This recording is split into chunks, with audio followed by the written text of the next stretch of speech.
Aloha and welcome.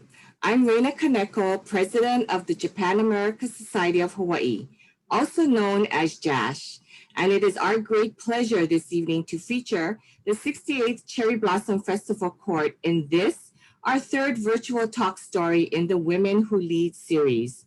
Tonight's talk story is entitled Serving the Community Through the Cherry Blossom Festival. We at JASH enjoy collaborating with our fellow Japanese community organizations. And one of the positive things that has emerged in this COVID crisis time is mastering the use of virtual platforms to share information and partner with like-minded people. We are also proud to have started this Women Who Lead series featuring smart, strong, and fearless women right here in our community. So without further ado, I would like to introduce our moderator this evening, Kim Takata Endo, Cherry Blossom Festival Court Advisor. Kim? Good evening, everybody. Thank you so much, Reina. We really appreciate the invitation from JASH and the opportunity to share a little bit more about the festival tonight. As Reina mentioned, I am currently the advisor for the 68th Cherry Blossom Festival Court, which means I've had the honor of getting to know these ladies quite well over the last several months. I myself was a participant in the 63rd Cherry Blossom Festival, which was 5 years ago, and have been a board member for the HJJCC for the past few years. Before I introduce the court, I'd like to give a little bit of a background on the Cherry Blossom Festival for those of you who may not be familiar. So the Cherry Blossom Festival is a project of the Honolulu Japanese Junior Chamber of Commerce, and we have the honor of being one of the longest continually ethnic running festivals in the state of Hawaii. The first festival was held in 1953 and included 73 queen contestants. And while the events and the format of the festival has changed over its history, its purpose has always been to perpetuate Japanese culture and to enrich the lives of young women of Japanese ancestry. Now, the court that you're about to meet tonight, they were selected in August of 2019 to be queen contestants for the 68th festival. From August through March of 2020, they had a pretty typical contestant experience. They got to take several different kinds of cultural classes, public speaking training. They did a number of public appearances and were in the process of rehearsing for their festival ball. Festival ball is the culminating experience where the queen and court are selected. Unfortunately, the COVID-19 pandemic hit Hawaii and the stay-at-home orders were put in place just weeks before that festival ball was supposed to happen. So after a couple of months of replanning, the court ended up getting selected through a private virtual judging ceremony, and they've been serving as the court since June. So tonight, they're really excited to share their stories with you, their journey participating in the festival and what it's been like through the pandemic. They've had new opportunities to serve the community in different ways, and it's really made their experience quite unique. So without further ado, I'm going to ask the court to come on now and introduce themselves.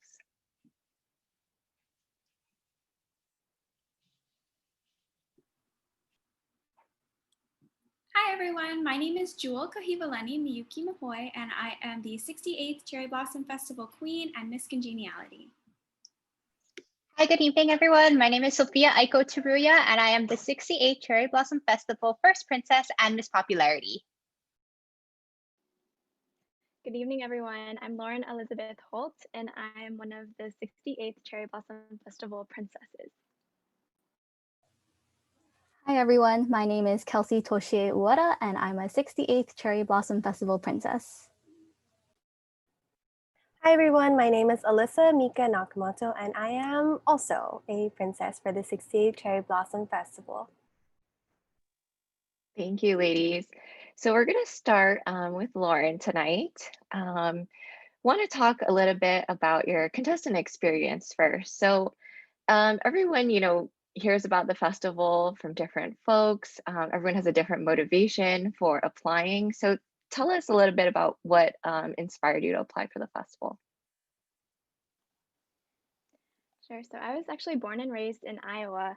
And growing up, I really didn't have much exposure to my Japanese culture, but I felt that participating in the Cherry Blossom Festival was the perfect opportunity to connect with my Japanese heritage. So after moving here in 2017 and spending time with my Japanese grandmother, I realized how important it was to me to be able to pass along Japanese values and traditions to my own family one day. Thanks, Lauren. So, you know, many of the contestants find the cultural classes to be one of the most valuable aspects of their contestant experience. And you actually got to take over 15 different cultural classes. You took Ikebana, Japanese business etiquette, Bon Odori, calligraphy, Aikido, tea ceremony, so many more. What was your favorite class or experience, and what did it teach you about your Japanese culture? I really enjoyed the cultural classes and really appreciated the variety and breadth of experiences we were able to have through them. So, through our classes, we experienced, like you said, art, culture, culinary skills, martial arts, and much more.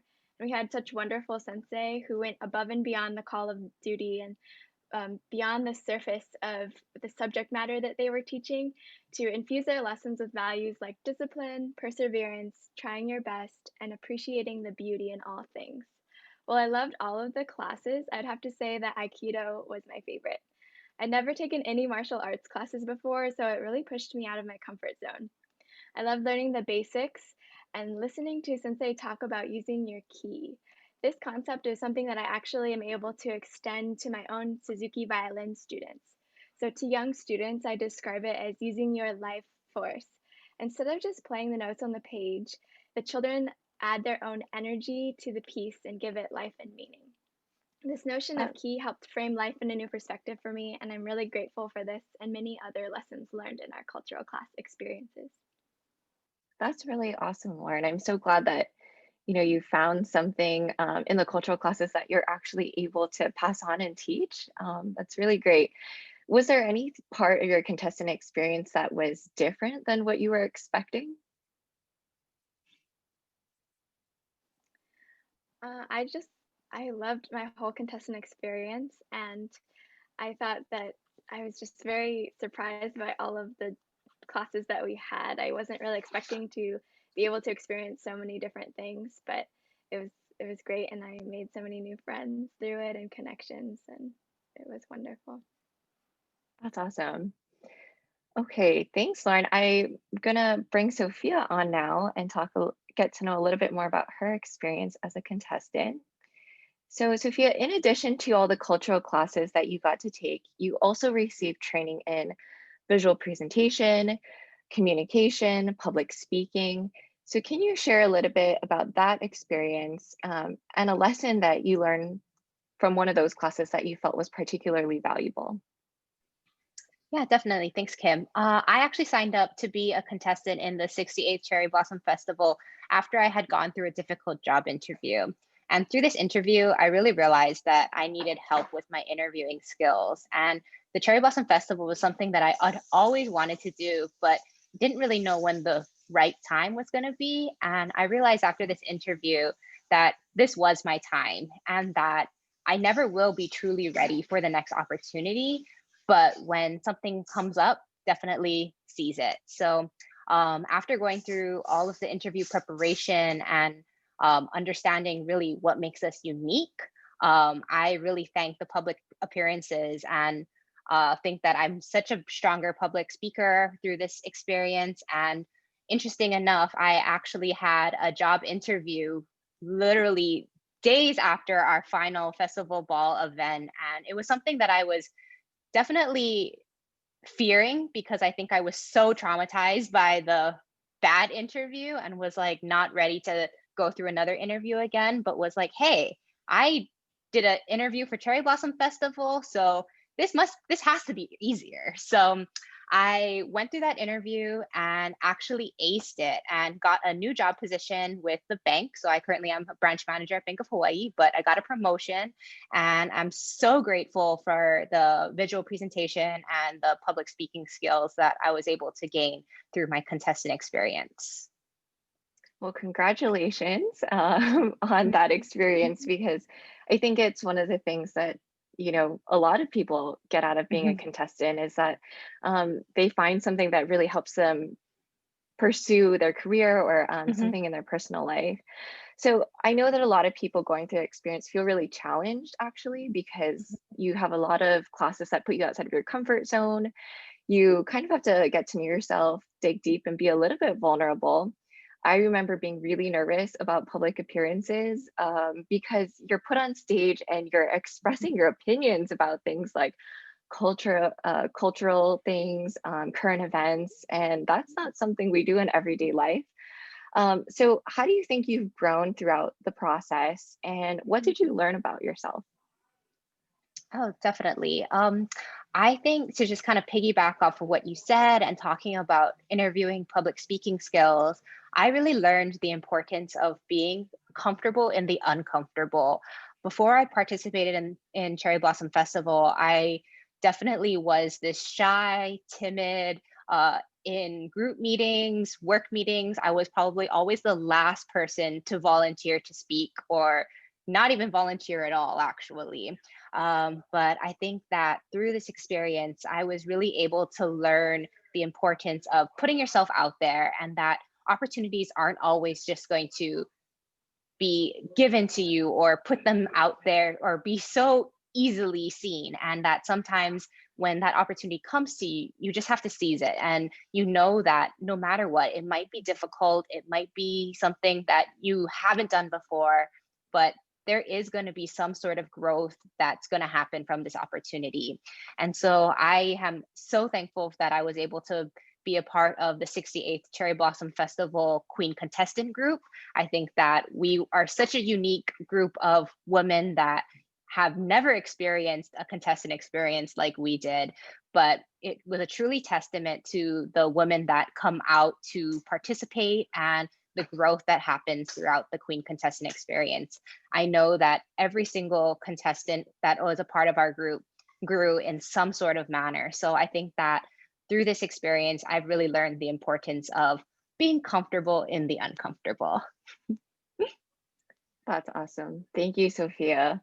I'm going to bring Kelsey out now.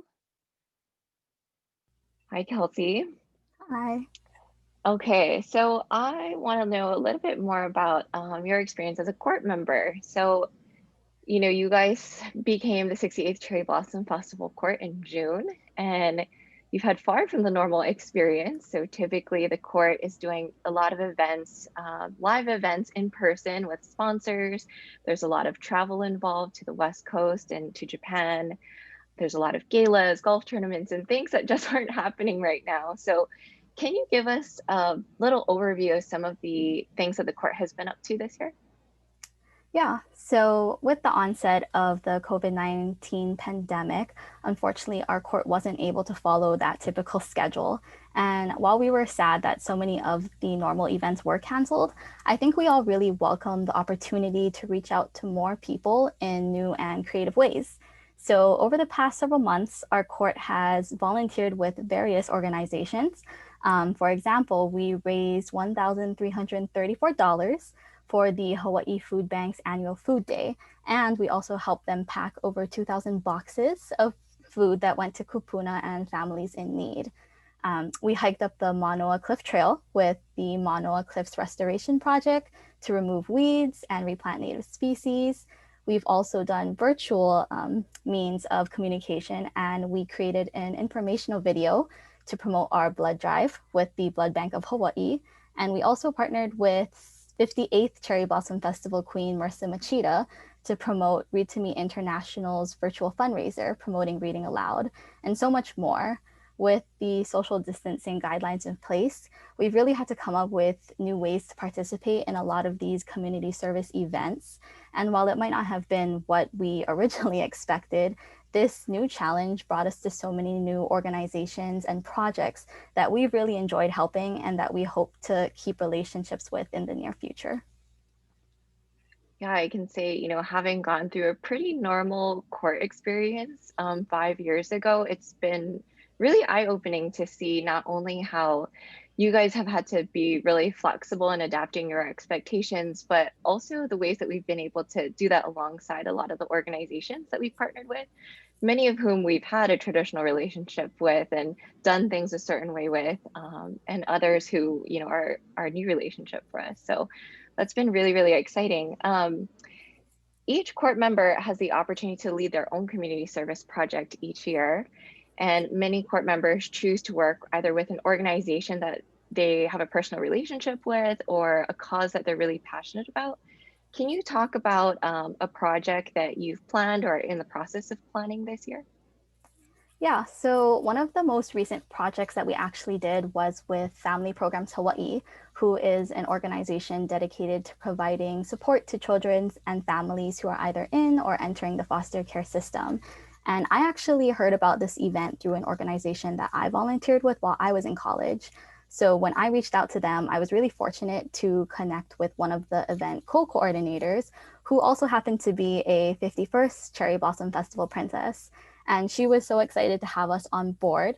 And she really stressed to us that COVID-19 affects us all, but it can be really difficult, especially for the children who don't understand fully what the pandemic means, which is why their organization, Family Programs Hawaii, worked so hard to put on a drive-through event despite the many challenges of the pandemic. So recently we were able to help them with a drive-through Christmas party where families and children were able to come and drive through and get food and get their gifts, which was really exciting. And it was super amazing to see the kids be so happy and see their faces light up getting their gifts. And it made me realize how truly incredible and amazing that event was, and how amazing all of these different organizations and the people who run them are for being dedicated and to persevering through this difficult time and still putting on these events and fundraisers to help people who are in need. And it's really inspiring to me to just be on board and to be ready to help them with whatever ideas they come up with during this time. And because of all of this, I think I've realized, especially now, it's so important to continue to reach out to those organizations that really resonate with you. So for me, I've kind of reflected on what has been really important in my life and what causes are closest to my heart, which actually led me to contact Legacy of Life Hawaii. Working with all the organizations over the past several months inspired me to reach out to them because organ donation is a really important cause to me due to its impact on my own family. And I have realized that I want to do everything I can, even during this pandemic, to support them in any way. So I'm currently working with them right now on some interesting projects, and I hope that this will be a project that the court and I can take on later this year. Thanks, Kelsey. Yeah, I think, you know, you guys have a lot of things that have been unique about your year. I think you're the first court to have a face mask wardrobe. You know, you guys have, I don't know how many now, 20 plus different coordinating face masks. And certainly a lot of things that have made your in-person experiences really different. But, you know, we've done a lot of things virtually as well. How has it been to connect with different organizations or groups of people virtually? It's been really interesting. It's definitely different and it does take a different mindset, but it's been really cool because everybody has their own creative ideas.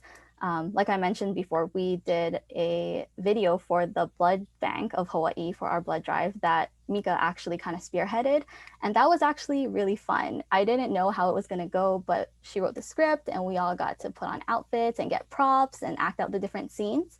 And we posted it on social media. So it was actually able to reach more people than it might have just by word of mouth. So it's really interesting to see how these new ways of reaching out to communities are actually really working and they're really effective. So I think it definitely helps us with new ideas for the future as well.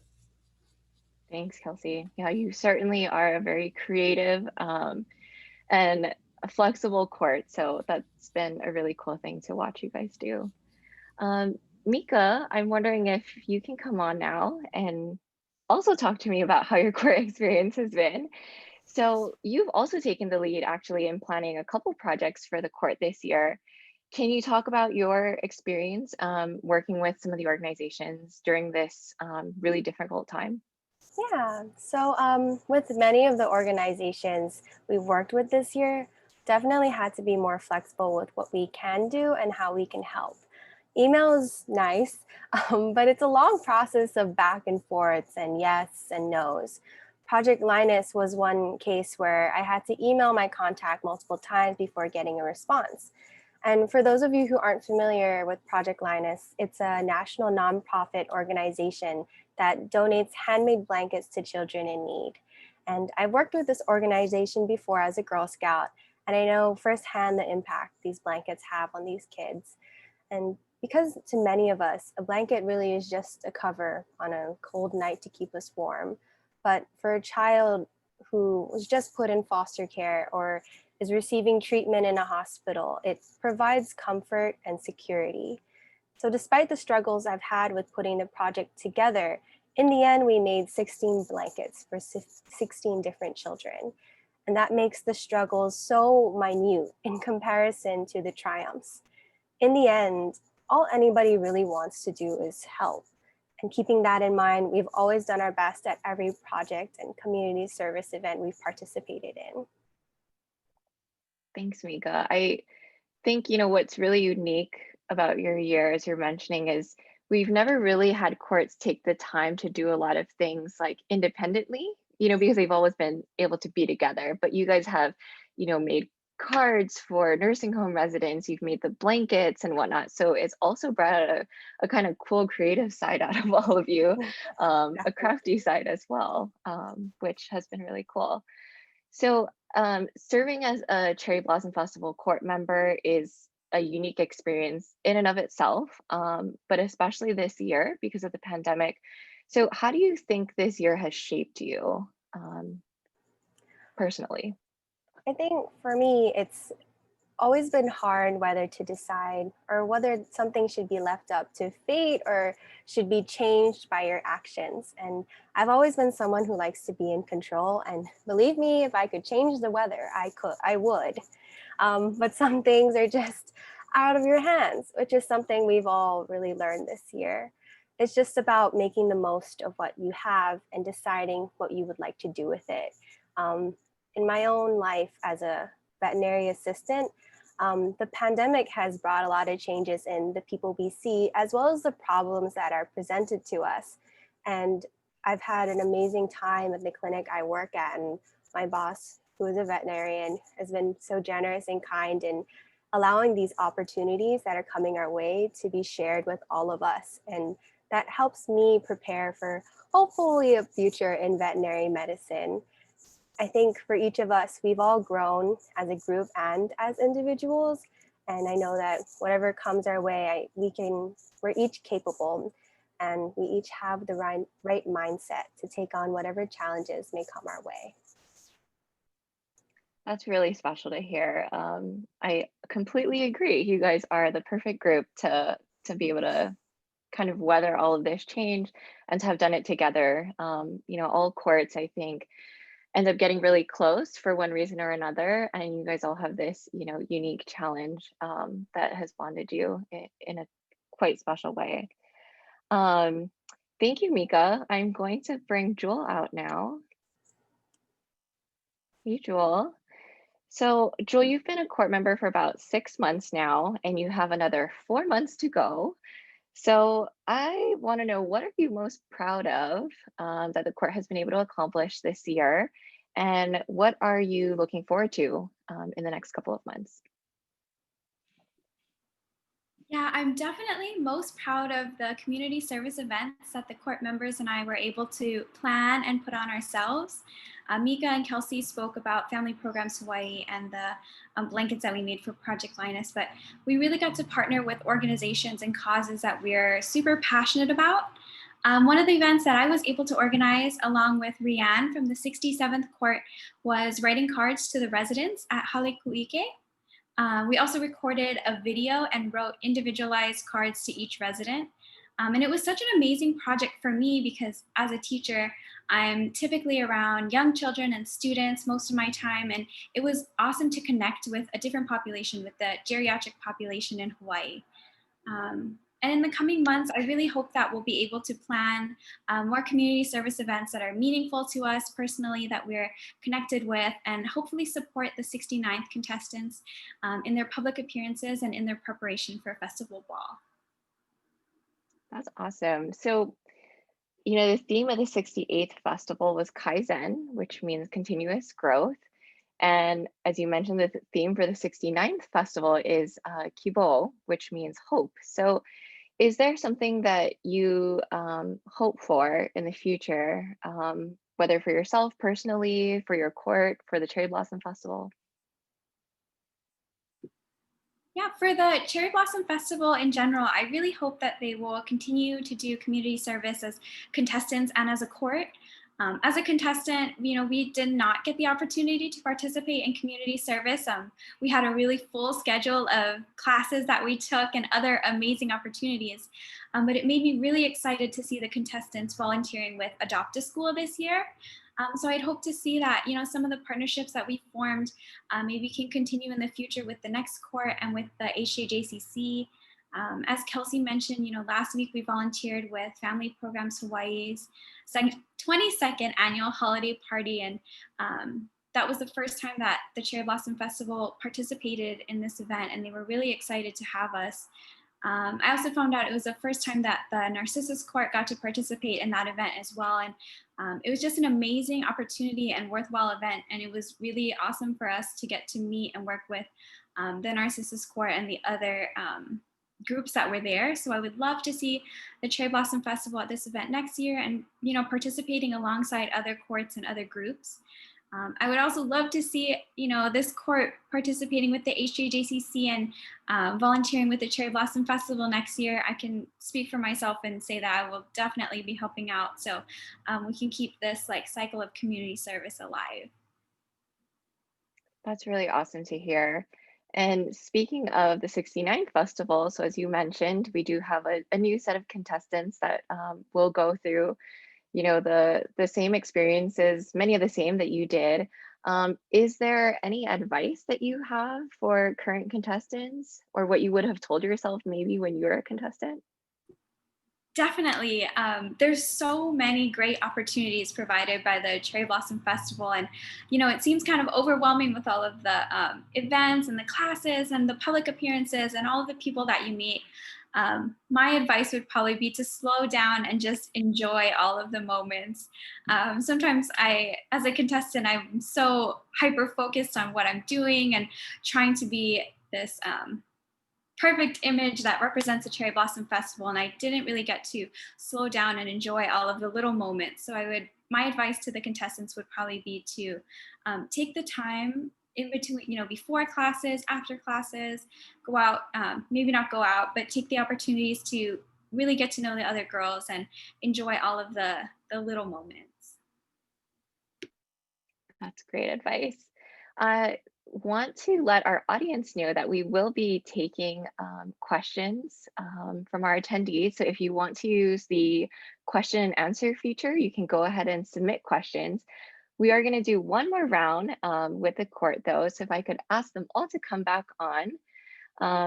I do want all of you to share, a final reflection as young Japanese American female leaders. There's a lot happening right now in the world. And I think, your identities are certainly something that, have been shaped through the festival and are shaped at this point in time, just because of the number of things that are going on in the world. So what inspires you today? And maybe we'll start with Jewel. Sure. So really my grandma is the one that inspires me. I wouldn't be the person I am today without her. She's taught me so much about life and about my Japanese culture growing up. And she always pushed me towards my goals, whether I knew that was what I wanted to or not. She's always supported me. Every time I doubted myself and, thought that I couldn't do something, she was always right there to remind me that I can. She was actually the one that encouraged me to apply for the Cherry Blossom Festival. I know Sophia mentioned, we never really know when it's the right time to apply for the Cherry Blossom Festival. And she was really the one that encouraged me that, you're not getting any younger. It's probably time. But I just hope that, I can be that inspiration for someone else too one day, because she really did so much for me. You are definitely not getting old, Jewel. Sophia, how about you? What inspires you today? My mentor and good friend Amos inspires me.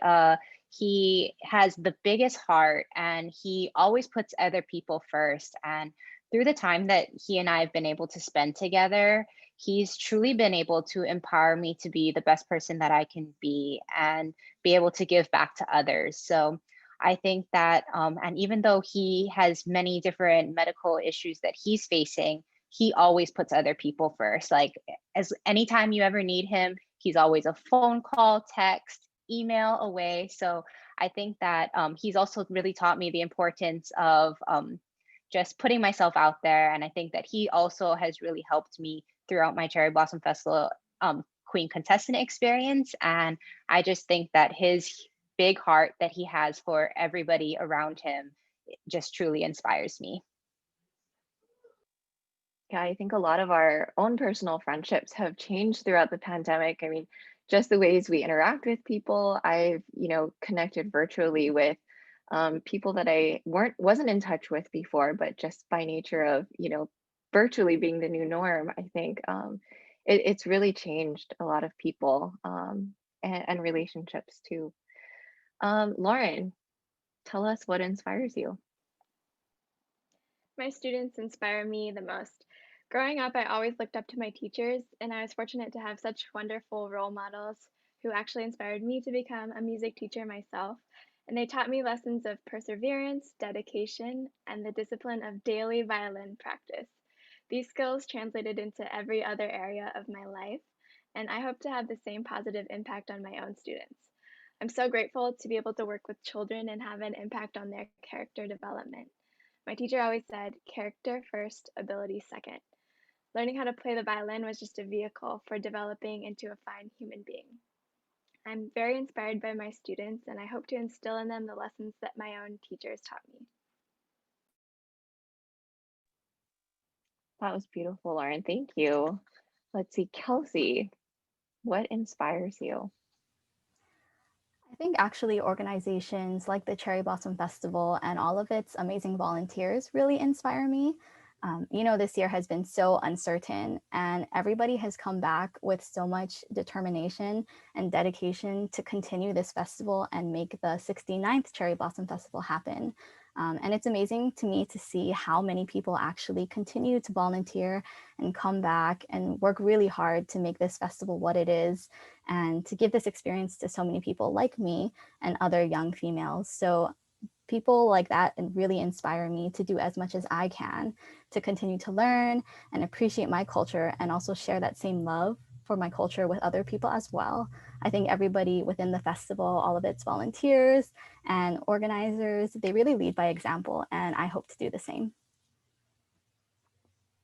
Well, there's definitely a place for all of you to come back and volunteer with the festival, and I will be really excited to see that happen. Mika, last but not least, tell us what inspires you.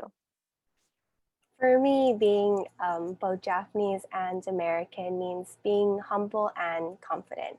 And they may sound contradictory, but together they encourage those around you to take charge of their strengths and to show humility by teaching or helping those around you to grow.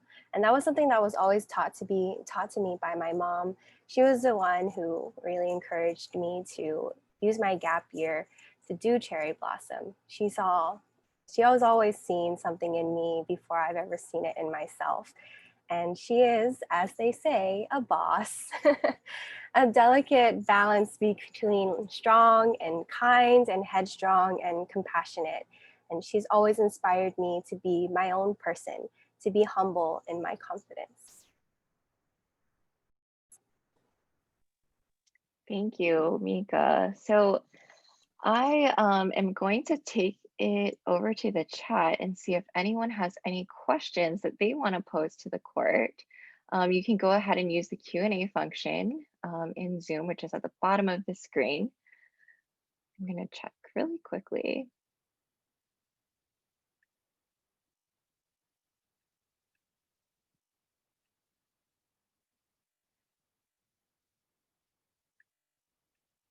Okay. Is there a woman leader who any of you look up to or aspire to be like today? I'll give you a few seconds to think about it, and if one of you wants to jump in.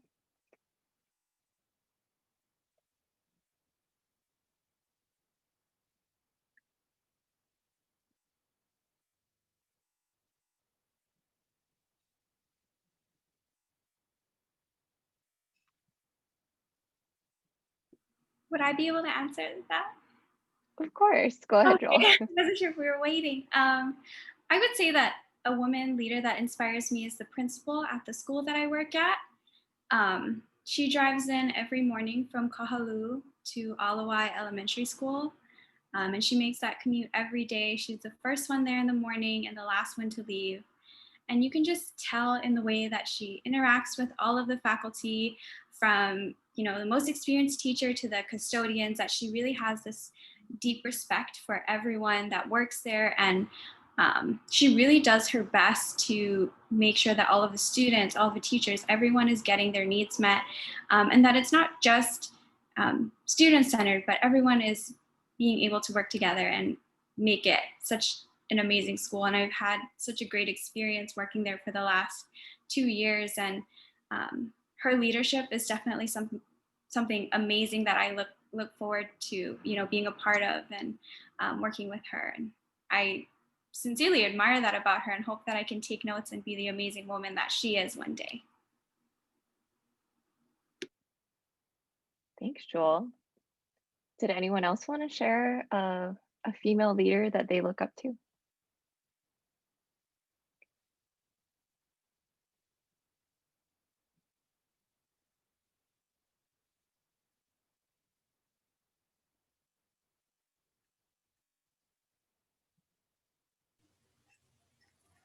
I can share. I think this was actually one of my interview questions when we had our interview as contestants. And actually one of my role models is Patsy T. Mink. It's really funny because one of my best friends that I met in college, he actually thinks that she is such an amazing person. And one of the reasons we met was because we started talking about her. And through that conversation and just those friendships, it's really showed me how much of an impact she made through her work to everybody. Her work for Title IX really inspires me, and she was such a confident, dedicated person working for women's rights and women's equality, and her confidence is what I aspire to have in my career. I hope to be an optometrist one day, and one of the things that I want to do is spearhead new research, and I really want to take that confidence and determination and apply that to my own career. So I would definitely say that she is one of my role models that I look up to. Thanks, Kelsey. All right, anyone else want to share their female leader role model?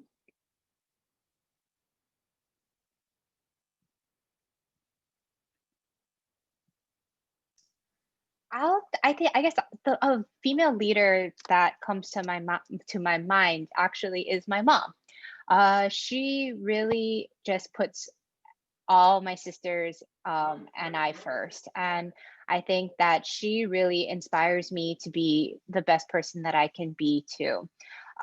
She has been the biggest advocate throughout my Queen Contestant experience. She was always at every single public appearance and was always just cheering me on, and no matter everything that I do, she's always supported me and just been my biggest advocate. And I think that her love that she has for my sisters and I is just enormous, and I think that she truly inspires me and makes me really hope that someday I can be the mom that that she is to my sisters and I. And I think that she's truly been able to raise 4 amazing strong women, and my sister Anya is only 10 years old, but when I see her, I also see this young up and coming leader that I really do hope that will be able to participate in Cherry Blossom Festival years and years to come. But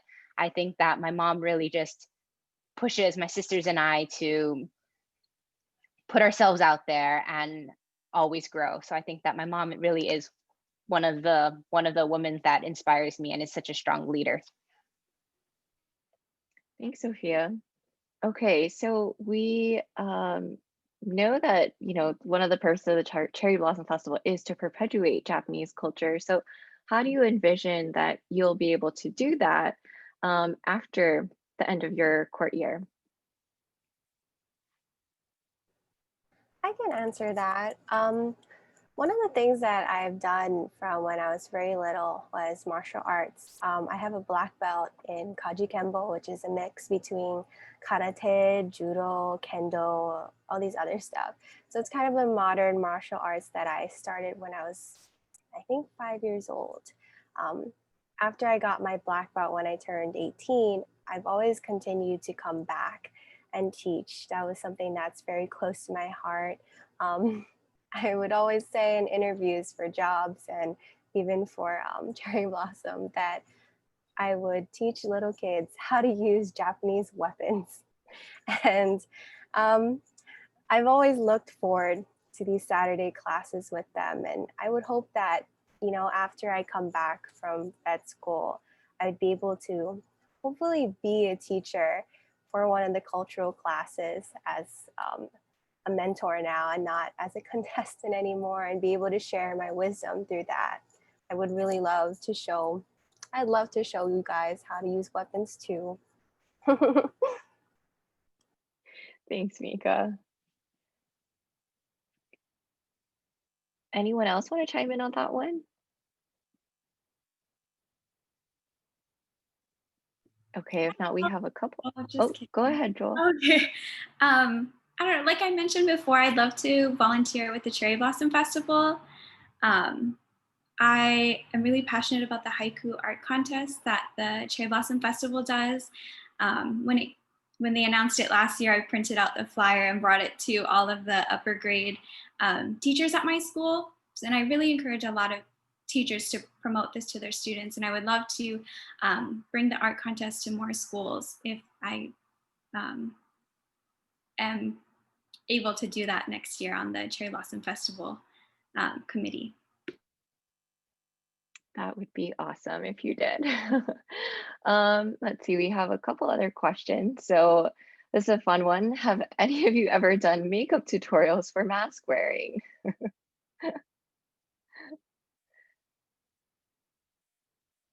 I actually had to be idea. taught.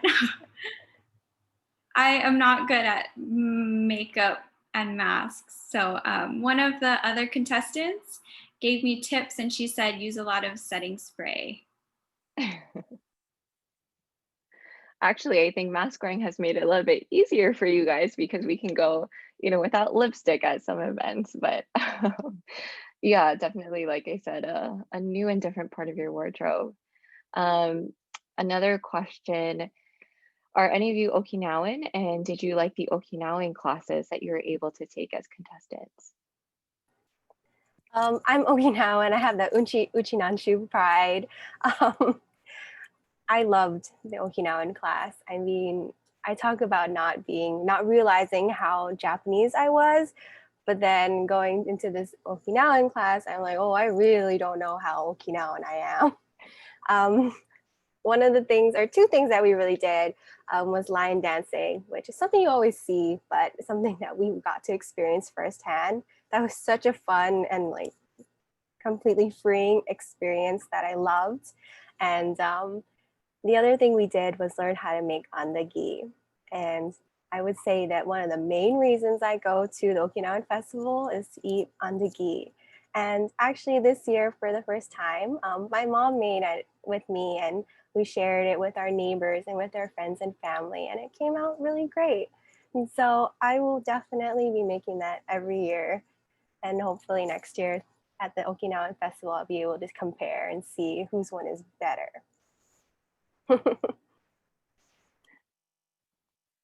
Let's see, are any of the others of you Okinawan? Don't think so. Sophia, you are, that's right. Okay, we do have another question and maybe we can do a round robin on this one. So What is one word to describe how you feel right now at the end of 2020, looking forward to 2021?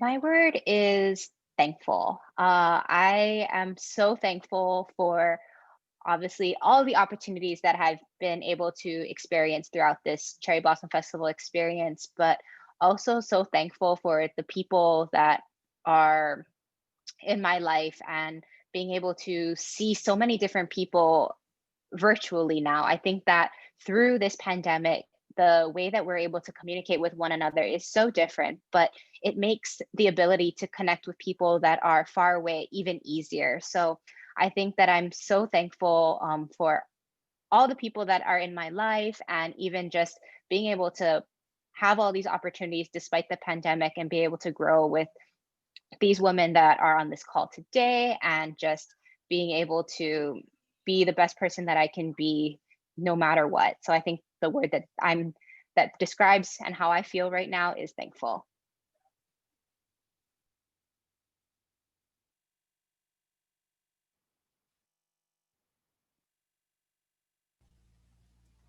I think for me, going forward, my word would be hopeful, much like the theme for the 69th Cherry Blossom Festival.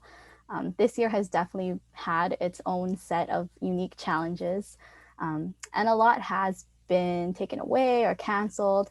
But I think as we're nearing the end of the year, I've taken the time to really reflect and kind of realize that the things that were taken away almost for a reason. I've learned so many new things just by facing these different challenges and by going through it with all the people surrounding me, like the other women on this court and my family, my coworkers.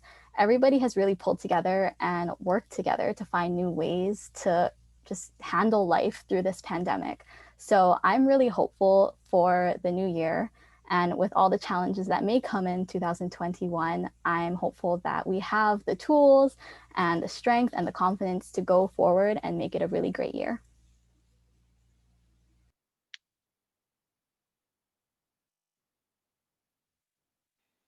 I think my word would be grounded. Despite all of the craziness going on in the world right now, I just feel like through the cherry blossom experience, I'm much more connected to my culture and my community. Being relatively newer in town, this is like my third or fourth year. Um, it was just really nice for me to be able to make connections and finally now rounding out, I guess this is my fourth year. I feel just so much more connected and I'm really grateful for this network that I have now. And yeah, I feel that Sophia and Kelsey also chose very great words. I'm grateful and hopeful for the year ahead.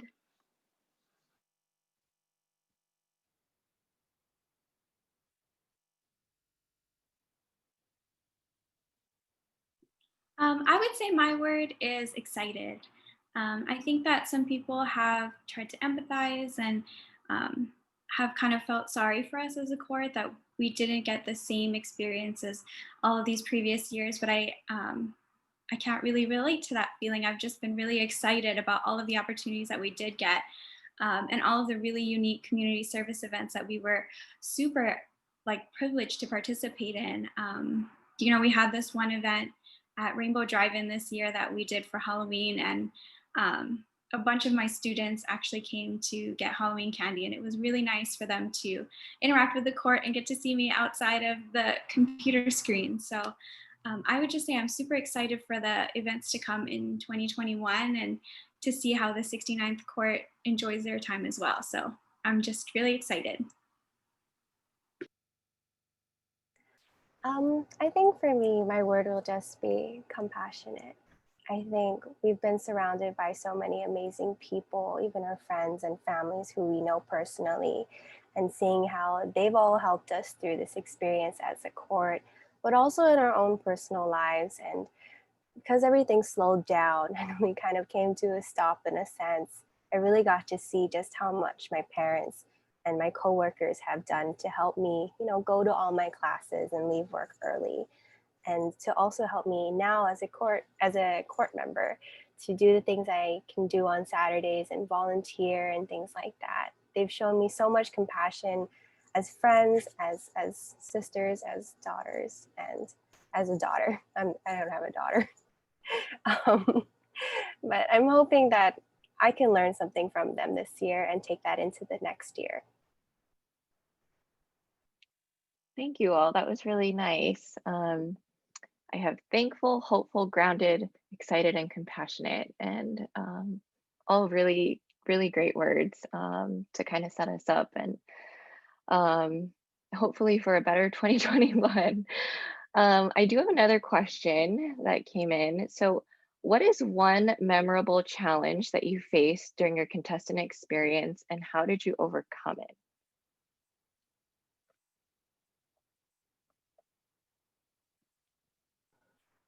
I think for me, it was all about balance.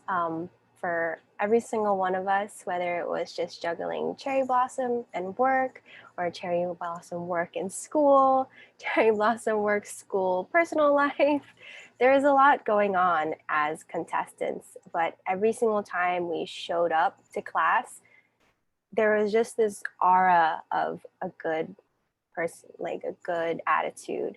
And so even though everyone was probably very tired after a long, hard day at work, we made the most of every day and made the most of every class, every appearance, just by creating this atmosphere where we can all enjoy ourselves. I think that's something very unique, or I'm not really sure how other courts had it, but as a contestant group, we were so close and we knew that it would be tough and we had each other to lean on. And so long as we came and had a good attitude about the things that were to come, class was going to be great. So I'm always very grateful for that. And contestant experience has been one of the highlights, I think, of my life. I'm only 23, but for now, it's the highlight of my life. Okay, I'm going to count this one as our last question.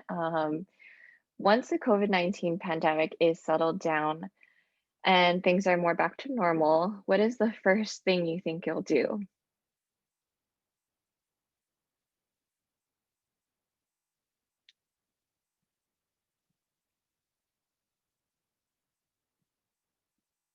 I think I'm gonna go and hug everyone. Hugs are like not allowed right now. And I teach preschool, so it's really hard to like teach them to wave or like give air hugs. So I'd probably go and give everyone a hug.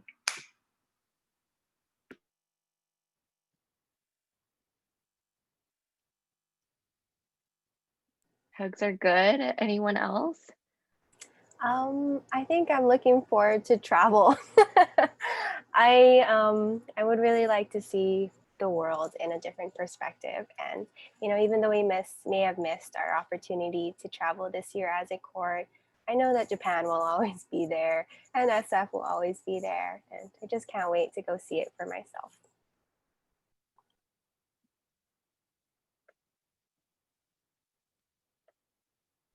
I think for That's what I was gonna myself, it's say as well. no.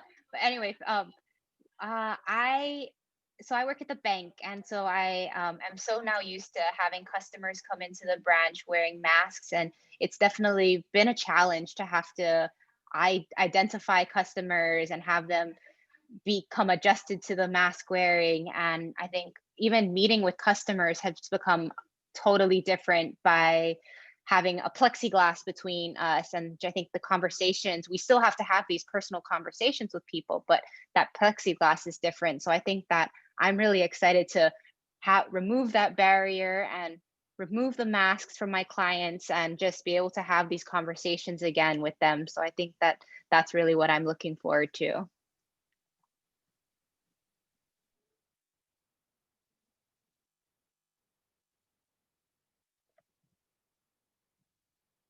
I'm Lauren, looking did you forward to want to share? spending more time with my grandmother. She's in an assisted living facility right now. And so she's 96, and I'm looking forward to spending time with her without having to be really worried that I would accidentally, bring something in. And so I just can't wait for things to be settled down. And like Mika said, I'd also book our trip to Japan. I'm looking forward to traveling again. Kelsey, do you want to cap us off? Anything you're really excited to do after we're back to our new normal? I actually just want to really make time to reconnect with some of my friends. A lot of them moved away after we finished college, and because of the pandemic, they came back, but because of the social distancing, I haven't been able to see any of them. So I'm really excited to just get to reconnect and see them face to face without the masks. Yes, all wonderful things that we have to look forward to. I am going to turn it back over to Reina, but before I do, I just wanted to again thank Josh for giving the court the opportunity to kind of share their stories tonight, and did want to plug that if you want to continue to follow the court, they're on both Instagram and Facebook, and to learn more about the festival, you can visit cbfhawaii.com. Thank you so much, Kim. And thank you, ladies. It has been a pleasure to get to know all of you, Jewel, Sophia, Lauren, Kelsey, and Mika. We look forward to seeing you out and about in the community in the years to come. So don't stop. Loved hearing all your stories about your volunteer work. Keep going, keep leading. We're really proud of you and proud that you are representing our Japanese American community. Thank you so much for sharing your stories. Mahalo to our JASH members who joined us this evening. If you are not a member of JASH but would like to become one or learn more about us, please go to our website, www.jashawaii.org. JASH is a 501c3 nonprofit organization committed to building bridges of friendship and understanding between the people of the US and Japan through the unique perspective of Hawaii. JASH depends on your contributions to do this very important work, and we are so grateful for your support. Thank you for joining us tonight. Thank you again, ladies. Domo arigatou gozaimasu. Happy holidays, and stay safe and healthy. Aloha.